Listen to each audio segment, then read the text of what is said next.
In 2023, the world has changed drastically. The COVID-19 pandemic's menaces have transitioned into recovery process in all facets of life, particularly the health sector. But the lessons we learned will have a lasting impact on the public health profession.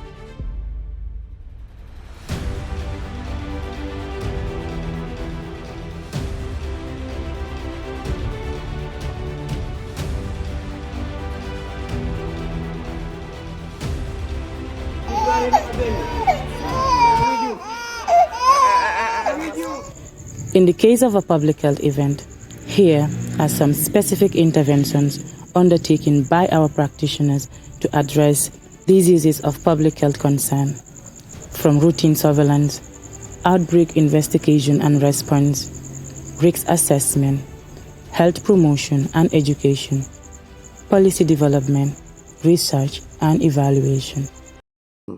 Basically, public health is prevention of diseases, promotion of health, protection of life. So if you look at our work, our job, at the central level, we are there to develop policies directed towards preventing diseases, promoting health, and protecting lives of our population. So we develop policies, regulations, on the emergencies, regulations, and environmental health aspects. And also there is this Public Health Act that is there to be enforced at all levels. So if you go to the program level, you will see various intervention areas, various programs, various projects, all geared towards protecting our life, promoting our health, and preventing occurrence of diseases. You look at the malaria control program, you look at the epidemiology and disease control. So what we do at EDC is to ensure that we conduct disease surveillance. And when we say disease surveillance, it is an ongoing data collection, okay? A systematic data collection, a continuous one for that matter, in order to use this data, interpret it, and come up with relevant information that would help in preventing and controlling diseases and other public health events of both national and international concern. We act on events like disease outbreaks, pandemics, when it is necessary. This helps us to identify or give us a clue as to what is happening even before it happens. So this is how we are able to follow on track as to what events are happening in the country and even around the sub-region. Those are basically doing surveillance, investigating the cause of diseases, and then responding to alerts, and then informing the population, collecting data, analyze this data, depict information from this data to inform policymakers, to inform the population, to inform decision makers for us to intervene. In that intervention, we call it response. So we respond to emergencies at an earliest time. So when you go to our districts, you see the district public health officers. These are the health officers based at our facilities. They are doing so much work that we want you people to know.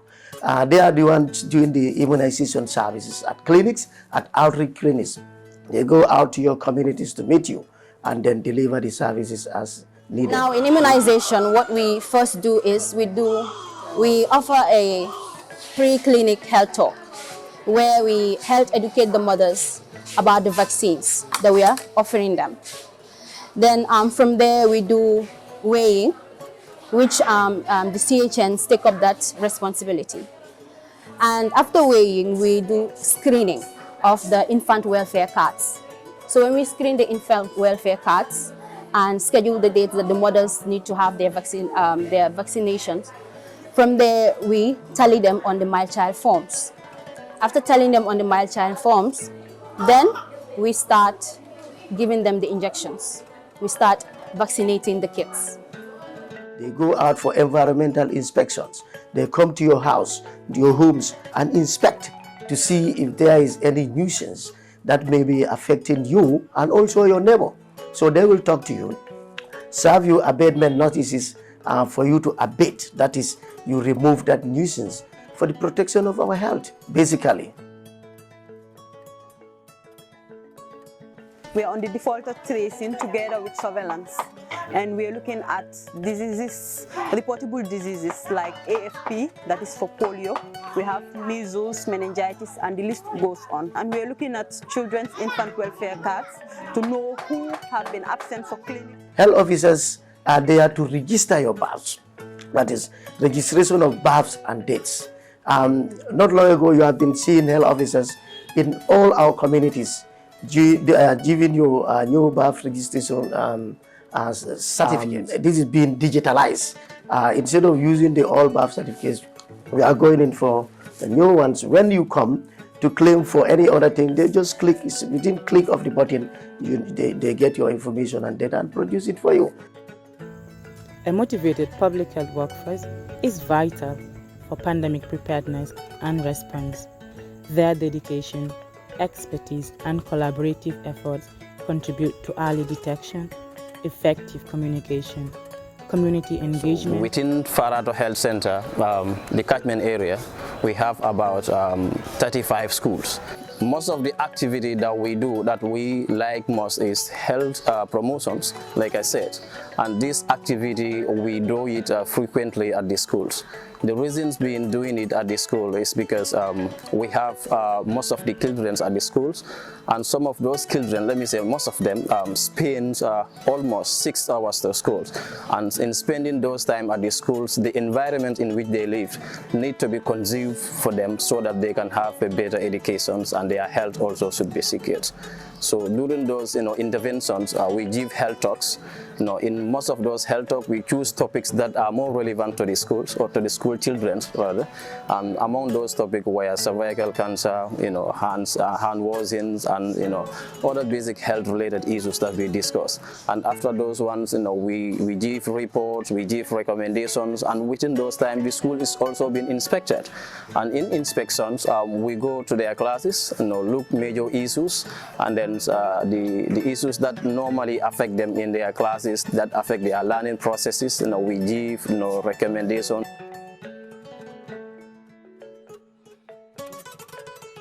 In the battle against COVID-19 and the readiness for future pandemics, valuable insights have been gained by public health workforce.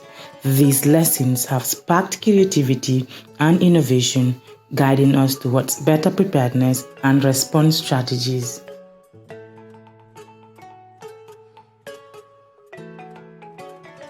With reference to the COVID-19, which has been the most recent disease pandemic in the world, we got the notification that there is a novel coronavirus around the world which emanated from China. When we got this, we had to prepare for it. And then the first thing we did was to mobilize the entire surveillance team, find out what COVID-19 is, and then we met the higher authorities of the Ministry of Health to inform them as to what is happening. And then we organized a meeting in which we developed a plan, a working plan. This is the COVID-19 response plan. Plans are there to help us or guide us as to how do we handle situations. When we developed these plans, we knew when it comes to responding to public health events, be it a disease outbreak or a pandemic, we need to have different response arms. Now we have the disease surveillance and response arm. We have the laboratory section, and we have the logistics and safety and security as well. We have case management, and then we have psychosocial support, and then risk communication and education. So we had all this in the response plan, and all these are outlined each component's responsibility to make the response easier. This is how. Community engagement is an essential component of effective public health practice, and it plays a crucial role in addressing health disparities, improving health outcomes, and promoting health equity. This approach enables public health professionals to interact directly with community members, listen to their concerns, and understand their unique needs, values, and cultural context. This understanding is critical for developing appropriate public health interventions to build community trust and programs that resonate with the community. We ensure that all the healthcare workers were sensitized on COVID-19. Communities were also communicated about the COVID-19, and we even engaged the technical advisory committees, which are the head of institutions within the region, for them to know what COVID-19 is all about. We also use other regional authorities like the chiefs, the alcalos, and other influential leaders, including the religious leaders. So after doing that, when we have the first case of COVID-19, is where the work started. First and foremost, we identify isolation centers or treatment centers, where you know that if you have a case, you have to isolate the case so that it will not be spread to other individuals. We did that one, and also we built the capacity of the healthcare workers. We train the public health officers, we train the clinicians, we train the laboratory personnel and other relevant stakeholders who have a say in disease surveillance or health as a whole. So when we did all those trainings, and we also strengthened our border, that is the points of entry. This surveillance goes right down to the points of entry, because we all know travelers are moving in and out, and there are diseases of international concern.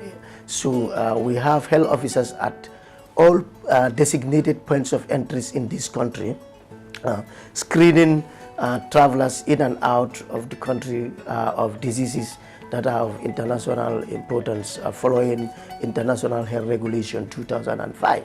So equally, we also go in for, like, if there are dead bodies that are not attended to, they don't have people, they are not identified relatives for them, it's health officers that goes to them, and then before any security activities are taking place, health officers will make sure that the body is safe for any other investigation.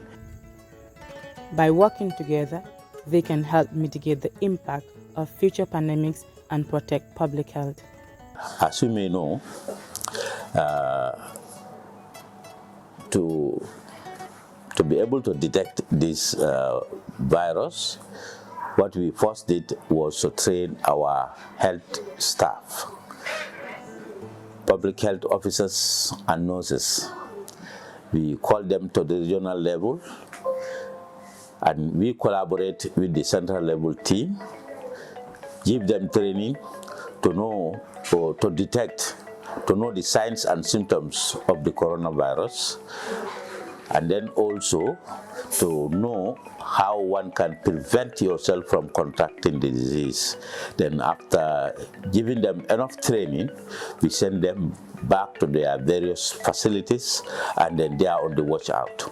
At the time, we didn't have test kits, so they cannot know at their level, but whoever they suspect, they will send it over to SOMA, where we have a person trained to detect the virus. Then that person will test that patient. If it is confirmed or if it is positive, then we refer that patient to the central level, where the person is being quarantined at the hotels in the combos. Well, COVID-19 as a country, not only API, has affected many people and many lives. So with EPI, COVID-19 affected our immunization coverage. You all know those days, maybe in the past decades, we have been known for a high immunization coverage in the sub-region. But during the COVID, we have had decline in immunization coverages, especially in 2020 and 2021.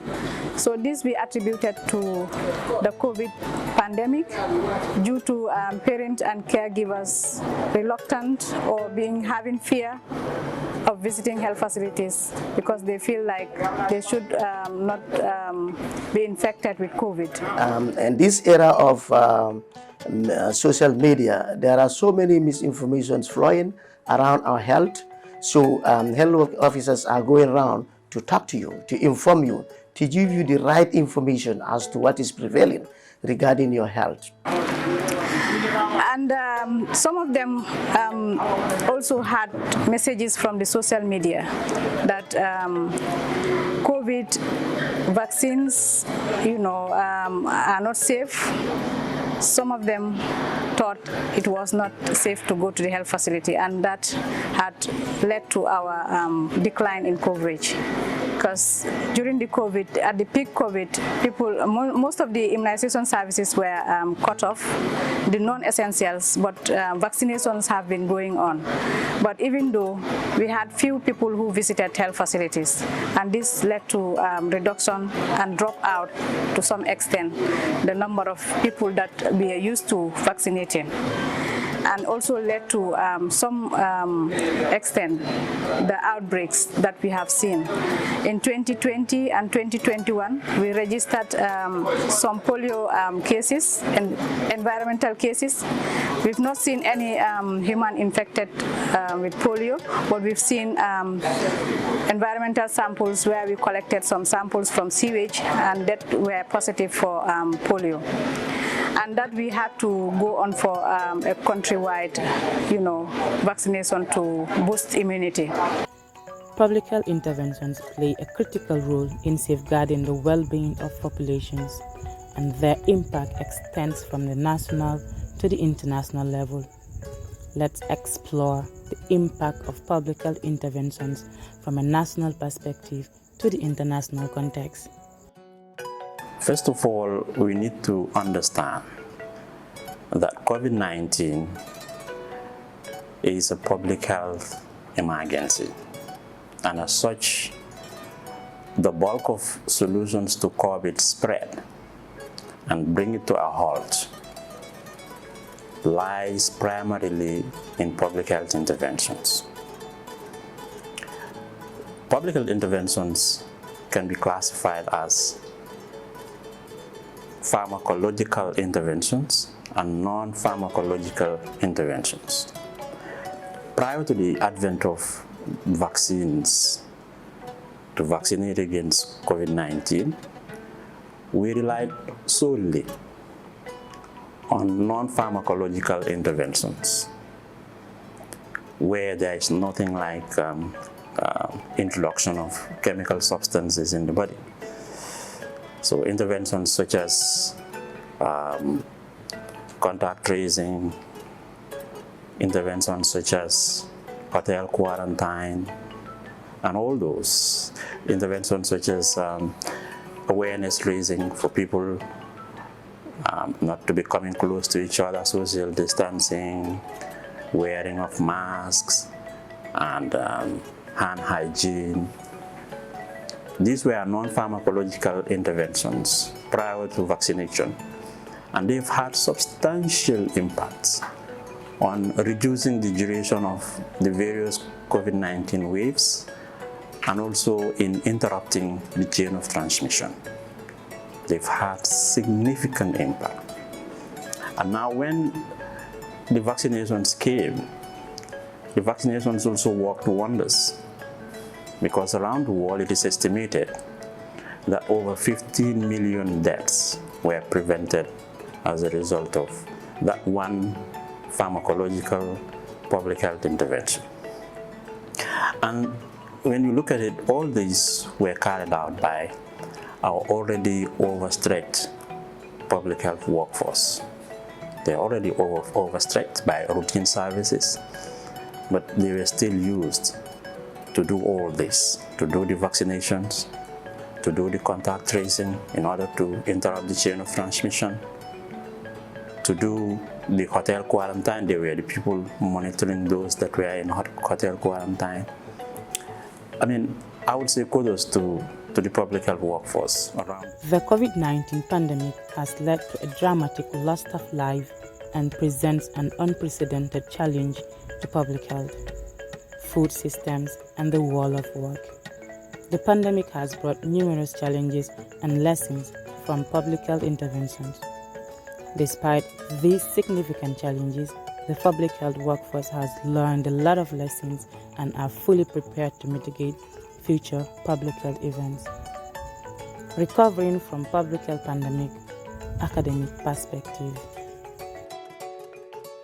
The COVID-19 pandemic met us off guard as institutions and across the world. It was a challenge. We had to adjust because it was difficult. It disrupted entirely the teaching and learning processes. And as an institution, one of the experiences that we had was how we would transition from the classroom pedagogy of teaching students into an e-class, knowing that in Africa is a setting where our advancements into technology is not really very high, and we have to struggle through the teaching and learning, moving that pedagogical skills and ensuring that students really understand and we will be able to interact. And it was difficult for us at start because we were challenged as an institution, both ourselves as lecturers and as students also. The pandemic is a criminal disease, and the lessons that we have learned from this as an institution is to really prepare ourselves, both as academic staff and students, to enhance our teaching and learning experiences, because the transition from the classroom phase into an e-class system was really something that was really difficult, and as an institution we crumbled to be able to do this diligently. But today we are happy that at least we will have a system now in place for business continuity in case pandemics arise. So it's really not going to be something that will meet us off guard, but we have e-class systems where students and lecturers can now interact and then ensure that the teaching and learning is not really disrupted in the School of Public Health. Recovering from COVID-19 pandemic, funding perspective. When it comes to, mitigating future pandemics or the next pandemic, I think it's important that it's countries like the Gambia that are low-income countries really have funds ready and earmarked for pandemic preparedness. And this is very key. And on top of that, it's important that countries invest more in human resource development, especially the public health workforce. Because without the investment into this public health workforce and preparing them for the future pandemic, the next pandemic may also catch us unawares. As we all know, when COVID came, we did not do a lot of learning from the Ebola pandemic, which of course ravaged a few African countries and then also affected indirectly some other countries like the Gambia. But then I think globally what needs to be done is having an emergency fund that is ready and then available and accessible. Currently, I understand there is a pandemic fund that is currently being managed by the World Bank, and of course, the WHO providing some technical assistance on the fund. This fund has been brought together by countries, by foundations, and then civil society organizations. So these are the kind of funds that are very important and very relevant to have in place and use it to mitigate and respond effectively to future pandemics. As we strive to recover from the COVID-19 pandemic, we must continue to prioritize public health and work towards creating a healthier and more equitable world for all. Advocate for policies that prioritize prevention and support the health of all individuals and communities. Following a long suspension due to COVID-19, the Public Health Awareness Week is back. This year's theme and acts are designed to spark your knowledge and engage your understanding of the importance of public health. We are ready to dive into a world of impactful and interactive events that will leave you informed, and motivated to take charge of your well-being. Join us as we explore the theme of public health in a truly meaningful way. So the Public Health Awareness Week is the brainchild of the 2018-2019 executive of APEHOG under the dynamic leadership of Musa Diouf, fondly called BMJ. So the idea behind the Public Health Awareness Week, first and foremost, is to showcase the different activities or interventions that have been conducted or carried out by public health officers across the length and breadth of the country, and not only to showcase but to actually celebrate, the achievements of public health interventions happening across the length and breadth of the country.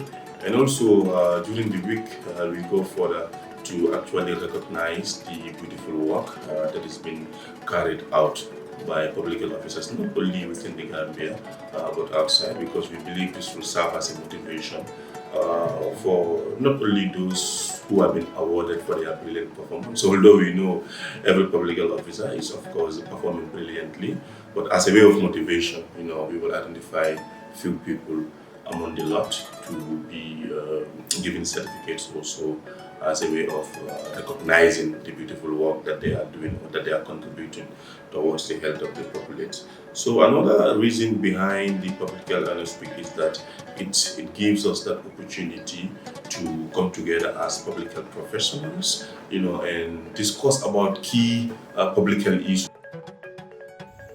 A motivated public health workforce is vital for pandemic preparedness and response. Their dedication, expertise, and collaborative efforts contribute to early detection, effective communication, community engagement, coordinated response, policy development, and data-driven decision-making.